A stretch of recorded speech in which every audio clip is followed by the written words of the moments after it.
नमस्कार, आप देख रहे हैं इंडिया न्यूज। आपके साथ मैं अभिषेक पांडे। बुलेटिन की शुरुआत करेंगे और खबरों का आगाज करेंगे फटाफट अंदाज में। चंडीगढ़ पीजीआई पहुंचकर मुख्यमंत्री ने जाना रतनलाल कटारिया का हाल। निमोनिया की शिकायत के चलते पीजीआई में भर्ती है कटारिया।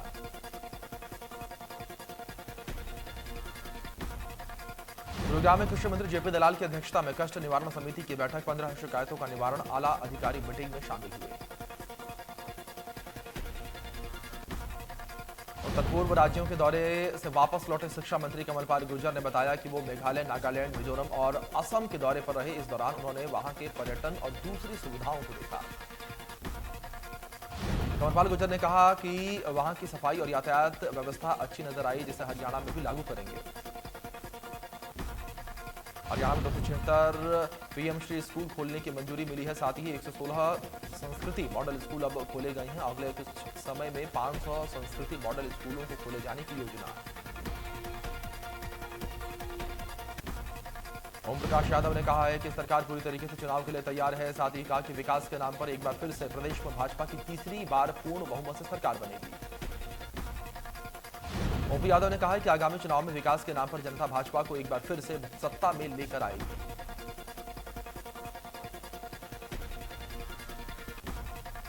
गुरुग्राम में कृषि मंत्री जेपी दलाल ने कहा है कि हरियाणा में गेहूं की खरीद लगातार जारी है। मंडियों में इस बार सबसे ज्यादा गेहूं पहुंचेगा।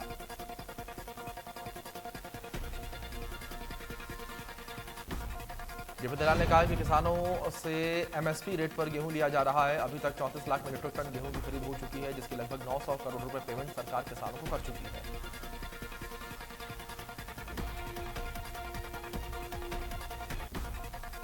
जेपी दलाल ने कहा है कि आने वाले दिनों में 80 लाख मीट्रिक टन गेहूं मंडी पहुंचेगा। साथ ही कहा कि सरसों की खरीद जारी रहेगी। किसान जब तक मंडी में सरसों लाएगा, उसकी सरसों एमएसपी रेट पर खरीदी जाएगी।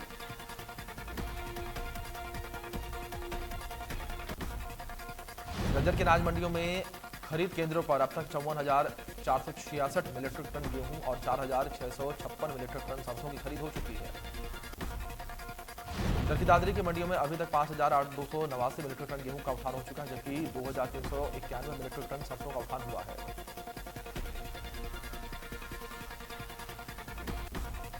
हिसार के अनाज मंडियों में गेहूं का उठान न होने की वजह से किसान मजदूर लगातार परेशान होते जा रहे हैं। मंडियों में गेहूं के ढेर लगे हुए हैं। किसान उठान नहीं होने से परेशान। विधायक हरविंदर कल्याण ने कहा है कि मंडी में लिफ्टिंग का नेक्सस है। कुछ लोग खुद को बाहुबली समझते हैं। आढ़तियों और खरीद एजेंसियों की शिकायत सुनने के बाद विधायक ने ट्रांसपोर्टर पर जमकर लताड़ लगाई। फरीदाबाद अनाज मंडी में इस साल कम अनाज आने की वजह से मजदूरों पर भी इसका असर पड़ा है। मंडी में आने वाले अनाज को साफ करने वाले मजदूर भी अब मंडी परिसर में खाली बैठकर इंतजार कर रहे हैं। अब उनको काम मिलेगा और कब उनको मजदूरी मिलेगी। इस साल बारिश और ओलावृष्टि से करीब 25% गेहूं की फसल खराब हो चुकी है और अनाज मंडी में गेहूं कम पहुंच रहा है, जिसकी वजह से काम नहीं मिल पा रहा है और मजदूरों को भी आर्थिक परेशानियां झेलनी पड़ रही हैं।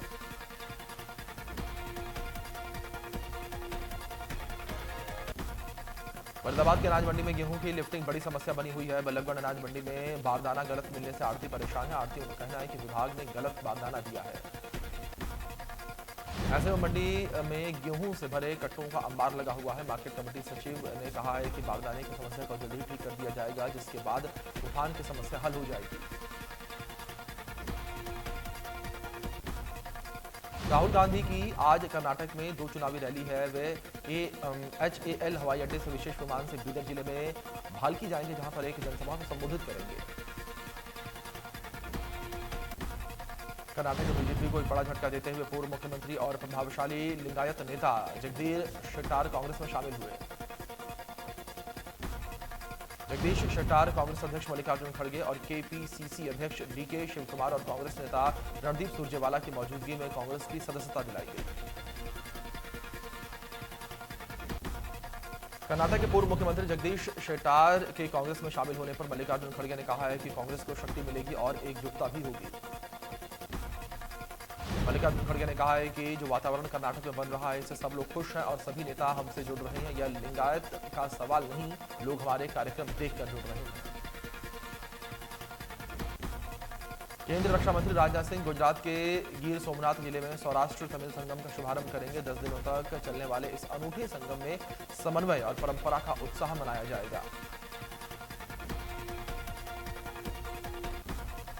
अग्निपथ योजना आने से पहले एयरफोर्स में नियुक्ति के लिए इंतजार कर रहे उम्मीदवारों की याचिका पर सुप्रीम कोर्ट आज सुनवाई करेगा। अग्निपथ योजना आने के बाद एयरफोर्स में भर्ती की पुरानी योजना को निरस्त कर दिया गया। इससे भर्ती में शॉर्टलिस्ट किए गए उम्मीदवारों की नियुक्ति नहीं हो पाई। सुप्रीम कोर्ट ने केंद्र सरकार को यह सुनिश्चित करने के निर्देश दिए हैं कि राष्ट्रीय अनुसूचित जाति आयोग में खाली पदों को शीघ्र भरा जाए। दिल्ली शराब नीति केस में गिरफ्तार पूर्व डिप्टी सीएम मनीष सिसोदिया की आज कोर्ट में पेशी होगी। यहां पर ईडी से सिसोदिया की ओर रिमांड मांग सकती है। शराब नीति केस में दिल्ली के मुख्यमंत्री अरविंद केजरीवाल से सीबीआई ने अपने ऑफिस में करीब 9 घंटे तक पूछताछ की है। वे रविवार सुबह 11:10 पर ऑफिस पहुंचे थे और केजरीवाल रात 9:30 बजे एजेंसी के ऑफिस से बाहर निकले। केजरीवाल ने बताया कि सीबीआई ने जितने सवाल पूछे हैं मैंने सभी का जवाब दिया है। हमारे पास कुछ छिपाने के लिए नहीं है। ये पूरा मामला कथित शराब घोटाले का है और झूठा है और फर्जी है और गंदी राजनीति से प्रेरित है। अरविंद केजरीवाल ने कहा है कि आम आदमी पार्टी कट्टर ईमानदार है। हर मिनट मिट जाएंगे लेकिन हम अपनी ईमानदारी के साथ समझौता नहीं करेंगे। अरविंद केजरीवाल ने कहा है कि वह आम आदमी पार्टी को खत्म करना चाहते हैं लेकिन देश की जनता हमारे साथ है। करीब 56 सवाल उन्होंने केजरीवाल से पूछे। केजरीवाल से पूछताछ के विरोध में प्रदर्शन कर रहे आम आदमी पार्टी के विधायकों को पुलिस ने हिरासत में लिया था। रात में ही उन्हें छोड़ दिया गया। सभी नजफगढ़ पुलिस स्टेशन से नारेबाजी करते हुए बाहर निकले।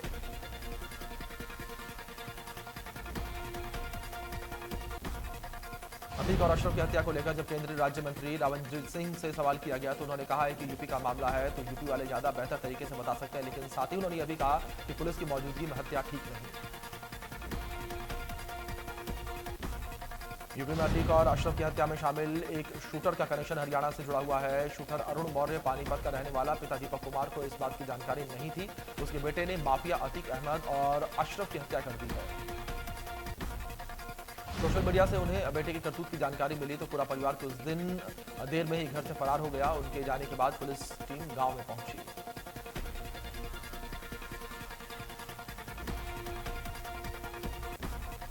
गुरुग्राम के सिविल अस्पताल में लगातार 16 घंटे बिजली गुल रही। इस दौरान अस्पताल में हाहाकार मच गया। ओपीडी में मरीजों की भारी भीड़ लग गई।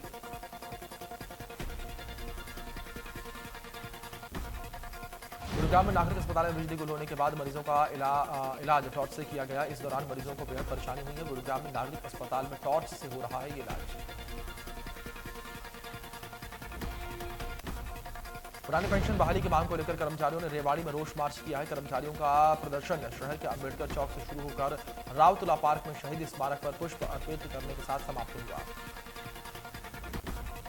कर्मचारियों ने कहा है कि ओपीएस लागू न करने की सरकार की हट धर्मिता के खिलाफ प्रदर्शन किया। कर्मचारी ने ऐलान किया है कि जो ओपीएस देगा कर्मचारी उसी का समर्थन देंगे। भिवानी में भी कर्मचारियों ने ओपीएस की मांग को लेकर प्रदर्शन किया है। कर्मचारियों ने लघु सचिवालय के बाहर प्रदर्शन किया। कर्मचारियों ने कहा है कि जो पार्टी पुरानी पेंशन स्कीम बहाल करेगी 2024 के चुनाव में भी उसका ही समर्थन किया जाएगा। चरखी दादरी में पुरानी पेंशन बहाली को लेकर सभी कर्मचारी संगठनों ने प्रदर्शन किया। कर्मचारी रोज गार्डन से प्रदर्शन करते हुए लाजपत राय चौक तक पहुंचे। कर्मचारियों का कहना है कि सरकार ओपीएस की मांग को जल्द से जल्द पूरा करे। उनका कहना है कि अगर जल्द उनकी मांग को पूरा नहीं किया गया तो जून में नारनौल से चंडीगढ़ तक रोज स्वरूप साइकिल यात्रा करेंगे। फतेहाबाद में पुरानी पेंशन बहाली की मांग को लेकर सड़कों पर उतरे कर्मचारी। प्रदर्शनकारी कर्मचारियों ने कहा है कि सरकार पुरानी पेंशन को नहीं करती बहाल जब तक रहेगा आंदोलन। चरखी दादरी के चरखी गेट से महेंद्रगढ़ रोड की ओर जाने वाली सड़क बिल्कुल टूट चुकी है और गड्ढों में तब्दील हो चुकी है, जिसके कारण यहां से गुजरने वाले वाहन चालकों और स्थायी निवासियों को परेशानियों का सामना करना पड़ रहा है। भटगांव में बच्चा चोरी के शक में एक युवक को पकड़ा गया। ग्रामीणों ने युवक की जमकर पिटाई की। ग्रामीणों ने पुलिस को सूचना दी है और चोर को पुलिस के हवाले कर दिया। तो वहीं पहलवान योगेश्वर दत्त ने भी ट्वीट करके लोगों को सतर्क रहने की सलाह दी।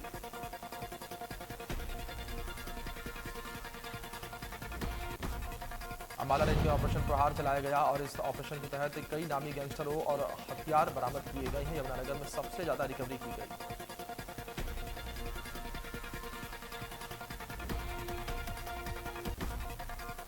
अम्बाला में पुलिस की 50 टीमों ने 10 गैंग को टारगेट किया और नामी गैंगस्टर को काबू किया। इसके साथ ही गैंगस्टर के द्वारा इस्तेमाल किए जा रहे सामान की अपनी कस्टडी में ली है। महेंद्रगढ़ में पुलिस ने अवैध शराब तस्करी के मामले में काला जखड़ी गैंग के गुर्ग दीपक गुड़िया को गिरफ्तार किया है। साथ ही गुरुग्राम की लेक फॉरेस्ट कंपनी और चंडीगढ़ की संचेती शराब कंपनी के डायरेक्टर की गिरफ्तारी हुई है। दिसंबर 2022 में नारनौल में पुलिस ने शराब से भरा कंटेनर जब्त किया था। इस मामले में अब तक 20 से ज्यादा लोग गिरफ्तार हो चुके हैं। माधवगढ़ में एक बुजुर्ग व्यक्ति की बेरहमी से हत्या करने का मामला सामने आया है। बुजुर्ग की हत्या करने के बाद शव शहर के पुराने कोर्ट कॉम्प्लेक्स के सामने खाली पड़ी जमीन पर फेंक दिया गया। हत्यारों ने इस वारदात को पुलिस की नाक के नीचे अंजाम दिया है, क्योंकि झज्जर पुलिस की अपराध जांच शाखा यानी कि CIA का कार्यालय भी पुराने कोर्ट कॉम्प्लेक्स के अंदर ही चल रहा है। भिवानी में चांग गांव में एक व्यक्ति का शव खेत के तालाब में मिला है और जिसके बाद इलाके में सनसनी फैल गई है। मृतक सतपाल 11 दिन से लापता था। सूचना ग्रामीणों ने पुलिस को दी और पुलिस मौके पर पहुंची और शव को कब्जे में लेकर जांच पड़ताल शुरू की।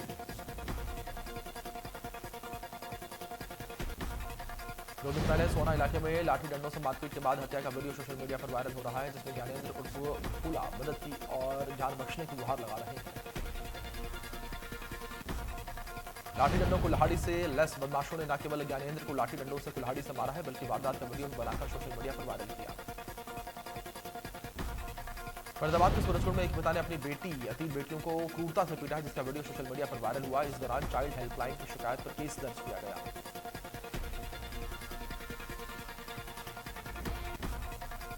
पुलिस ने आरोपी पिता के खिलाफ केस दर्ज कर लिया है, जिसके बाद से आरोपी पिता 10 साल की बेटी को लेकर फरार हो गया है। प्रदेश के विकास एवं पंचायत मंत्री देवेंद्र सिंह बबली के साथ टकराव के बाद नगर परिषद टोहाना के एक्साइन और MP का तबादला हो गया। नगर परिषद के एक्साइन सुंदर शिवराण और म्यूनिसिपल इंजीनियर रमनदीप सिरहोर के तबादले का आदेश प्रशासन की ओर से जारी कर दिया गया है। आदेश के मुताबिक ME रमनदीप को टोहाना से नरवाना भेजा गया। अम्बाला पुलिस ने बिना लाइसेंस अफीम की खेती करने वालों को लेकर एक शख्स को गिरफ्तार किया है। आरोपी जसबीर सिंह ने अपने बाड़े में अफीम की फसल लगा रखी थी। आरोपी जसबीर सिंह गांव के सरपंच का ससुर है।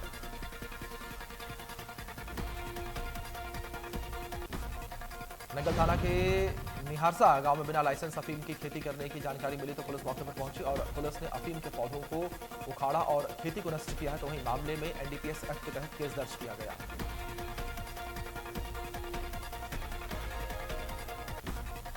महेंद्रगढ़ के नारनौल में हनी ट्रैप का मामला सामने आया है, जहां पर अश्लील वीडियो बनाकर व्यक्ति को ब्लैकमेल कर रही महिला को पुलिस ने 1 लाख रुपए लेते हुए रंगे हाथों गिरफ्तार किया। महिला अश्लील वीडियो बनाकर ब्लैकमेल कर रही थी। 1 लाख रुपए लेते हुए महिला को रंगे हाथों पुलिस ने गिरफ्तार किया। महिला ने व्यक्ति से 10 लाख रुपए की मांग की थी। फतेहाबाद के टिब्बी गांव के पास तेज रफ्तार कार ने साइकिल सवार युवक को टक्कर मार दी। हादसे में साइकिल सवार युवक घायल हो गया। साइकिल सवार युवक सड़क पार कर रहा था। इस दौरान तेज रफ्तार कार ने उसे टक्कर मार दी और मौके से फरार हो गया। फिलहाल घायल अस्पताल में उपचाराधीन है।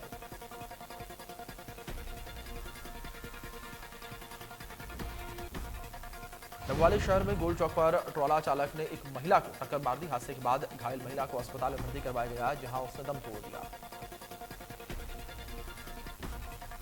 घटना के बाद से ट्रॉला चालक मौके से फरार हो गया। फिलहाल पुलिस ने ट्रॉला अपने कब्जे में ले लिया है और चालक के खिलाफ मामला दर्ज करके जांच पड़ताल शुरू की।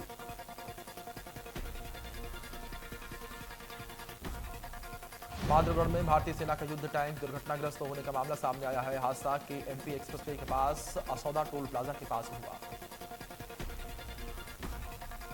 अम्बाला से चेन्नई जा रहे भारतीय सेना का युद्ध टैंक अचानक ट्रांसपोर्ट ट्रक से सड़क पर आ गिरा। गनीमत यहां पर यह रही कि दुर्घटना में कोई घायल नहीं हुआ। रेवाड़ी में 2 अलग अलग जगहों पर सड़क हादसे हुए हैं, जिसमें एक की मौत हो गई, जबकि 4 लोग घायल बताए जा रहे हैं। पहले हादसे में जहानाबाद मंदौला रोड पर हुआ और 2 बाइकों की टक्कर हुई, जिसमें एक की मौत हुई।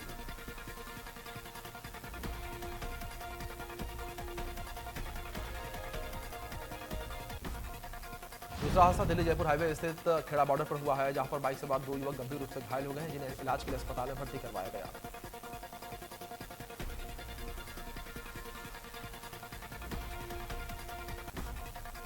फरीदाबाद के तिगांव में एक ट्रैक्टर ट्रॉली ने 13 साल के बच्चे को अपनी चपेट में ले लिया। इस दौरान बच्चे की मौके पर ही मौत हो गई।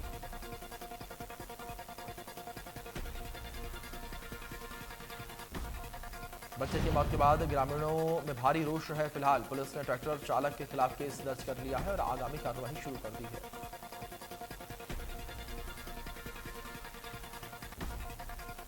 बराड़ा के थब्बड़ गांव में डीएसपी के नेतृत्व में नशे के खिलाफ ग्रामीणों को जागरूक करके सर्च अभियान चलाया गया। इस दौरान नशा करने वाले और बेचने वालों के घरों में तलाशी ली गई। डीएसपी अनिल कुमार ने कहा है कि नशे के विरुद्ध पूरे देश और प्रदेश में नशा मुक्ति अभियान चलाया जा रहा है और अभियान में समाज के सभी लोगों को मिलकर कार्य करना होगा।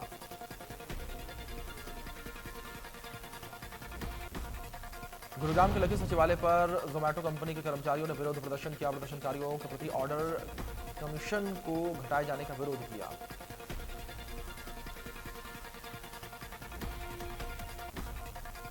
करनाल में जी लैब पर हुई आयकर विभाग की छापेमारी छठे दिन समाप्त हो गई है। छापेमारी में भारी मात्रा में दस्तावेज जब्त करके इनकम टैक्स की टीम अपने साथ ले गई।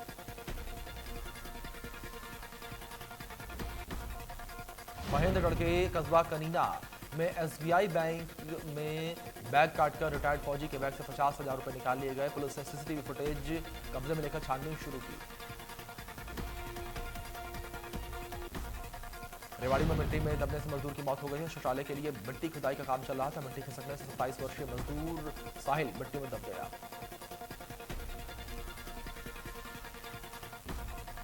दतिया के बुर्जा, कुरणाल और ननहेड़ी गांव के पास गेहूं की फसलों में आग लगी। सूचना मिलते दमकल कर्मी मौके पर पहुंचे और आग पर काबू पा लिया।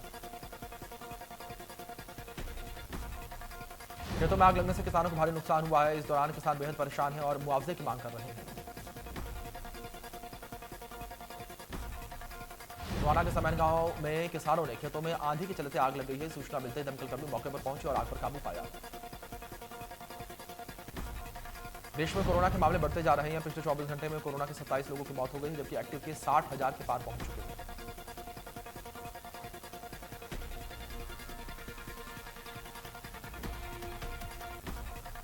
हरियाणा में फिर बढ़े कोरोना के केस। प्रदेश में 839 कोरोना के नए मामलों की पुष्टि हुई। एक्टिव केस की तादाद 4,119। 24 घंटे में 6,168 लोगों के सैंपल लिए गए। गुरुग्राम में कोरोना के 562 नए मरीजों की पुष्टि हुई है। लोगों में सार्वजनिक स्थानों पर मास्क पहनने की अपील की गई। फरीदाबाद में कोरोना के 69 नए मामले सामने आए हैं और पंचकुला में कोरोना के 65 नए मरीज मिले हैं, जबकि हिसार में 20 कोरोना के मामले सामने आए।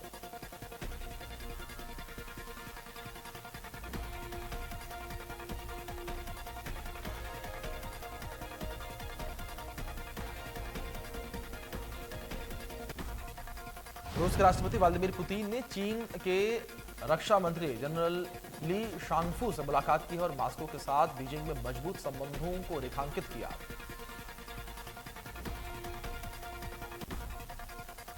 पश्चिम अफ्रीका के देश बुर्किना फासो में संदिग्ध जिहादियों ने 40 लोगों की हत्या कर दी है। बताया जा रहा है कि मरने वालों में 34 नागरिक हैं और 6 सैनिक हैं। हाल ही में एक्ट्रेस करिश्मा कपूर एयरपोर्ट पर काफी एथलेटिक लुक में नजर आई। इस दौरान एक्ट्रेस ने पेपराजी को मुस्कुराते हुए ग्रीट भी किया। अनन्या पांडे जल्द ही आयुष्मान खुराना के साथ फिल्म ड्रीम गर्ल 2 में नजर आएंगी। इस बीच अनन्या ने एक ऐसी मल्टी स्टारर फिल्म में काम करने की इच्छा जाहिर की है। रणबीर कपूर और आलिया भट्ट की हाल ही में वेडिंग एनिवर्सरी थी। इस दौरान रणबीर कपूर ने आलिया को 10 लाख रुपए का हैंडबैग गिफ्ट किया। पाकिस्तानी एक्ट्रेस सजल अली जल्द ही film what's love got to do with it से अपना बॉलीवुड डेब्यू करने जा रही हैं। एक्ट्रेस सौंदर्या को गुजरे साल 19 साल बीत चुके हैं। 17 अप्रैल 2004 को एक प्लेन क्रैश में सौंदर्या की महज 31 साल की उम्र में मौत हो गई थी। प्रियंका चोपड़ा हाल ही में पति निक जोनास के कॉन्सर्ट जोनस में पहुंची थी। इस दौरान उनकी बेटी मालती और उनकी मां मधु चोपड़ा भी उनके साथ नजर आई। हाल ही में जैकलीन ने अपने सोशल मीडिया अकाउंट पर अपनी कुछ तस्वीरें शेयर की हैं। इन फोटोज में बेहद खूबसूरत लग रही हैं और इन फोटोज को सोशल मीडिया पर फैंस पसंद कर रहे हैं।